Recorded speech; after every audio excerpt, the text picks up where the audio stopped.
తీసుకుంటా వానాకాలం పంటకు పైసలు అందిస్తామన్న కాంగ్రెస్ ఎమ్మెల్సీ జీవన్ రెడ్డి అందే రైతు బంధు వచ్చిన వాళ్ళే నాకు ఏంటంటే ఎవరు వేయరు నిజామాబాద్ ప్రజలు మీకు ఎవరు వేయరు మీరు రాజకీయ ఉద్దండులు నిజాలు తెలిసి రైతు బంధు వచ్చిన వాళ్ళే నాకు ఓటేయండి అంటే ఎవరు వేయరు సార్ మీకు రైతు బంధు ఎంతమందికి వచ్చింది ఎన్ని ఎకరాల లోపు వచ్చింది మీరేమో 5 ఎకరాల లోపు వచ్చిందంటారు 5 ఎకరాల లోపు రానంటే రైతులు చాలామంది ఉన్నారు 5 ఎకరాల్లోనే రాకని రైతులు చాలామంది ఉన్నారు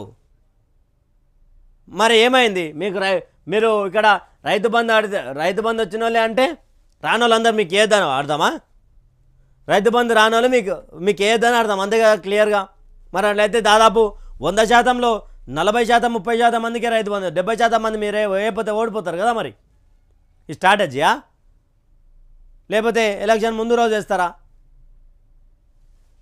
రైతు బంధు డబ్బులు వచ్చిన రైతులే కాంగ్రెస్కు ఓటు వేయాలని ఒక పార్టీ ఎమ్మెల్సీ జీవన్ రెడ్డి చెప్పారు జగిత్యాలలో గురువారం జరిగిన ఓ కార్యక్రమంలో ఆయన మాట్లాడారు ఇప్పుడు ఎకరానికి 5,000 వస్తున్నాయని త్వరలో ఎకరానికి 7,500 ఇప్పించే బాధ్యత తమదని చెప్పారు సాగు చేసే భూములకు మాత్రమే తన బాధ్యత అని తెలిపారు వానాకాలం పెట్టుబడికి పైసలు అందిస్తామన్నారు ఇక రైతులకు రూపాయలు 2 లక్షల వరకు రుణమాఫీ చేస్తామని ఆయన రేవంత్ రెడ్డి గ్యారంటీ ఇచ్చాను ఎప్పుడు ఇచ్చారు 2 లక్షల రూపాయలు రైతు రుణమాఫీ చేస్తామని చెప్పి ఎప్పుడు ఇచ్చారు ప్రజలారా మీరు ఒకసారి కామెంట్ల రూపంలో చెప్పండి ఏమని రైతు రుణమాఫీ ఎప్పుడు ఇస్తున్నారు డిసెంబర్ 9 అంటే నేను గతంలోనే చెప్పిన గవర్నమెంట్ డిసెంబర్ 9 అంటే మోసపోకండి డిసెంబర్ 9 అంటే డిసెంబర్ 9 2023 కాదండి డిసెంబర్ 9 2028 డిసెంబర్ 9 2028 లాస్ట్ పీరియడ్ అంటే మరోసారి అసెంబ్లీ ఎన్నికలు వచ్చే మూమెంట్లో రుణమాఫీ అప్పటి వరకు రుణమాఫీ అవి కాదు డిసెంబర్ 9 అన్నారు కానీ కొన్ని రోజుల తర్వాత ఏమంటారు కాంగ్రెస్ నేత డిసెంబర్ 9 అన్నాం ఇన్ని రోజులు 100 రోజులు అయిపోయిందా 100 రోజులు కాకపోతే మొత్తుకుంటామేంది మా మీద అని అడిగారు